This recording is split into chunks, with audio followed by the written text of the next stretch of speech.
میرے آقا حضور سرکار مدینہ صلی اللہ علیہ وسلم نے جب جیش اسرت کے لیے ایک غزوے کے لیے میرے آقا حضور نے اعلان کیا، مال و دولت کے لیے میرے آقا حضور نے فرمایا تعاون کی ضرورت ہے، مالی تعاون کی ضرورت ہے۔ ادھر میرے آقا حضور سرکار مدینہ نے اعلان کیا، جناب صدیق اکبر گھر کا سارا مال اٹھا کے لے آئے، جناب سیدنا فاروق اعظم آدھا مال کو دو حصوں میں تقسیم کر کے آدھا گھر چھوڑا، آدھا لے کر حضور کے قدموں کے اندر حاضر ہو گئے، اور مولا علی نے بھی دل کھول کر اپنا حصہ ڈالا۔ باقی صحابہ کے پاس بھی جو بساط تھی، جو استطاعت تھی، آپ نے مال لا کر حضور کی بارگاہ میں پیش کیا، لیکن مال کم تھا، اخراجات زیادہ تھے۔ یوں سمجھ لو 1000 فوجیوں کا خرچہ چاہیے تھا، اور بڑا طویل سفر تھا، اور بڑے مشکلات کا سامنا کرنا پڑتا تھا۔ میرے آقا نے فرمایا ابھی مزید تعاون کی ضرورت ہے۔ میرے آقا نے ایک بار اعلان فرمایا، جناب سیدنا عثمان غنی کھڑے ہو گئے۔ جناب عثمان غنی عرض کرتے یا رسول اللہ، میں 200 سواریاں، 200 اونٹ، ماں ساز و سامان لدے ہوئے آپ کی بارگاہ کے اندر پیش کرتا ہوں۔ پھر میرے آقا نے دوسری بار اعلان فرمایا مزید تعاون کی ضرورت ہے۔ جناب عثمان غنی فرماتے کوئی اور کھڑا نہیں ہوا، میں دوبارہ سے کھڑا ہو گیا۔ میں نے عرض کی آقا حضور 200 مزید میرے کھاتے کے اندر ڈال دیں۔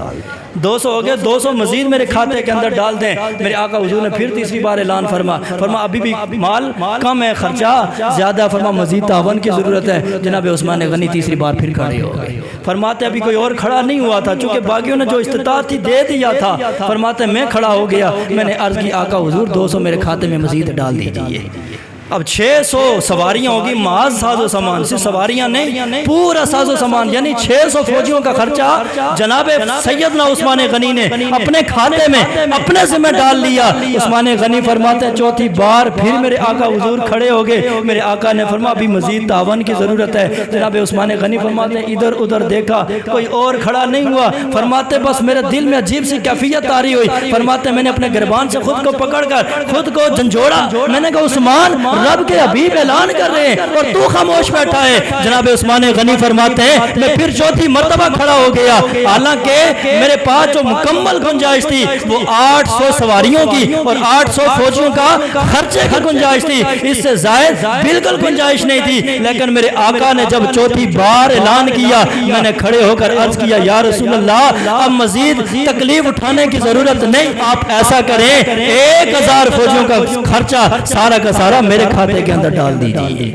آقا حضور مزید اعلان کرنے کی ضرورت نہیں، مزید تکلیف کرنے کی ضرورت نہیں۔ اگرچہ عثمان غنی فرماتے 800 سواریوں کی گنجائش تھی میرے پاس، 800 فوجیوں کا خرچہ میرے پاس تھا، دے سکتا تھا، لیکن آقا حضور نے جب چوتھی بار اعلان کیا تو مجھے مناسب نہیں لگا کہ رب کے محبوب بار بار اعلان کرے اور ہم تھوڑا تھوڑا کر کے دیں۔ میں نے عرض کی آقا حضور 1000 فوجیوں کا خرچہ میں اٹھانے کے لیے تیار ہوں۔ فرماتے میرے پاس 800 کی گنجائش تھی اور باقی جو 200 تھا میں نے پکڑ دکڑ کے وہ پورے کی، اور 1000 فوجیوں کا خرچہ یعنی 1000 سواریاں بھی اور جملہ ساز و سامان جو ایک فوجی کی ضرورت تھی، فرما وہ سارے کے سارے سامان کا اہتمام کیا اور میں نے اہتمام کر کے آقا حضور کی بارگاہ کے اندر پیش کیا۔ آج غریب کیوں رہتا ہے؟ اس لیے کہ وہ اللہ سے تجارت نہیں کرتا۔ ہم دنیا داروں سے تجارت کرتے ہیں، دنیا والوں سے تجارت کرتے ہیں، اور دنیا والے تو جب تجارت میں تھوڑا سا نفع مل جائے تو اپنے پارٹنر کو سائڈ پہ کر دیتے ہیں، تھوڑا سا نفع مل جائے تو دوسرے سے سلام نہیں کرتے۔ لیکن یاد رکھو جو بندہ اللہ سے تجارت کرتا ہے وہ کبھی غریب نہیں رہتا ہے۔ اللہ دنیا میں بھی اسے بدلہ دیتا ہے، اللہ آخرت کے اندر بھی بدلہ عطا کرتا ہے۔ اللہ دنیا میں 10 گنا دیتا ہے تو اللہ 70 گنا آخرت کے اندر اسے عطا فرمائے گا۔ جناب عثمان غنی فرماتے میرے پاس گنجائش نہیں تھی 1000 کی، 800 کی گنجائش تھی، میں نے 1000 کا اعلان کیا اور 1000 پکڑ دکڑ کے میں نے 1000 کا اہتمام کر کے آقا حضور کی بارگاہ میں پیش کیا۔ اب وہ لشکر چلا گیا، جا کر جنگ کی اور جنگ کر کے جب واپس آیا، آپ فرماتے ہیں کہ اسی دوران میرا ایک تجارت ہی کاروبار تھا جس سے مجھے 1% بھی نفع کی امید نہیں تھی، لیکن جو اللہ کی راہ میں نے مال دیا تھا، فرماتے جب واپس آیا تو مجھے اسی کاروبار سے اللہ نے 11 گنا نفع عطا فرما دیا۔